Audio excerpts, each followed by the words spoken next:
A month ago, not one media source other than Reality Check was correctly counting delegates. Therefore, you had no idea that Ron Paul or any other candidate could still win Minnesota or Iowa. Many people thought it was a done deal. And yet, it just happened.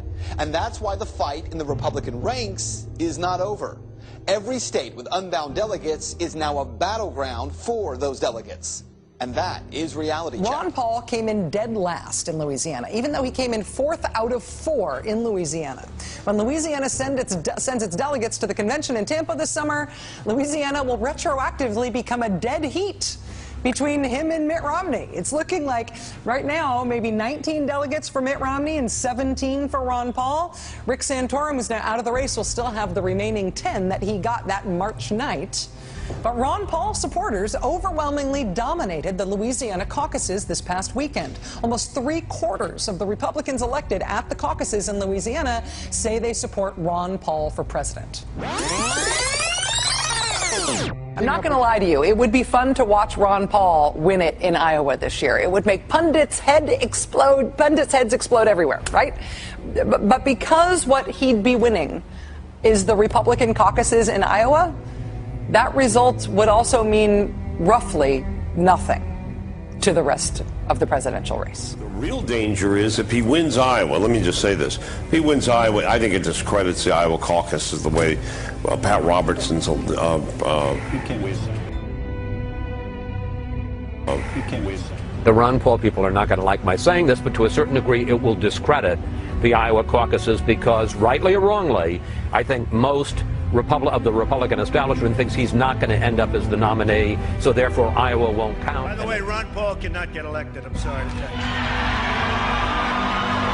The outcome. Ron Paul, a congressman from Texas, switching gears here, who, of course, is running for the Republican nomination. He is an isolationist. Politico today points out, obviously he's not going to win the nomination, unfortunately. First they ignore you, then they ridicule you, then they attack you, then you win. So what happens then? I guess that's the case here with Ron Paul, that if he wins the Iowa caucus, they're prepared to dismiss the entire dog and pony show of these elections. If you haven't figured it out yet, we do have selected candidates, and they are willing to do some pretty extreme things if the wrong person looks like they're getting into power. Today's event was supposed to help unite the Republican Party behind Mitt Romney. Why wait until Tuesday's primaries to call him the presumptive nominee? So does that mean that after Tuesday you'll ask Gingrich and Paul to end their campaigns? The real contest is who wins the delegates. We can now confirm there are some cases where some candidate supporters are attempting to change the rules of the caucuses in order to manipulate the delegate process. Sorry. Yes, on them. Hi, I'm Lori Bone. I'm in Clark County, Georgia, and we just had a GOP meeting which was done illegally when they nominated their slate.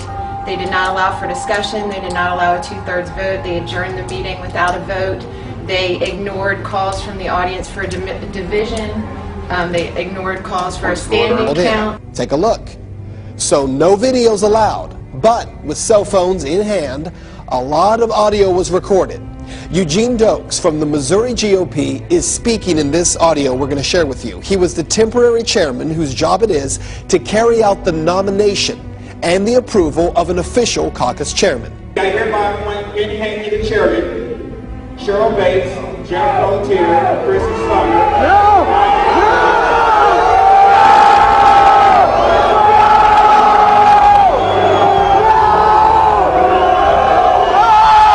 So just to make clear what just happened there, Eugene Dokes, instead of accepting nominations from the floor for a caucus chair, as the rules state, instead he appoints a chairman of his choosing. And the crowd, well, they don't like it at all. The place goes nuts. Convention scenario is you have to have somebody who's won a lot of delegates. And right now it's Ron Paul. Oh, right? dear. Okay, we've got that. Willie's Congressman Ron Paul, thank you for talking with us.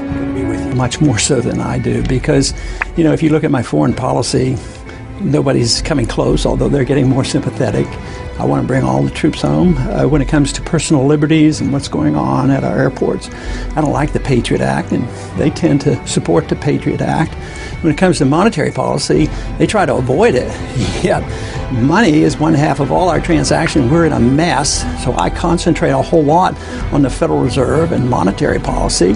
And of course, the spending is a big issue with me, but it's been that way for a long time.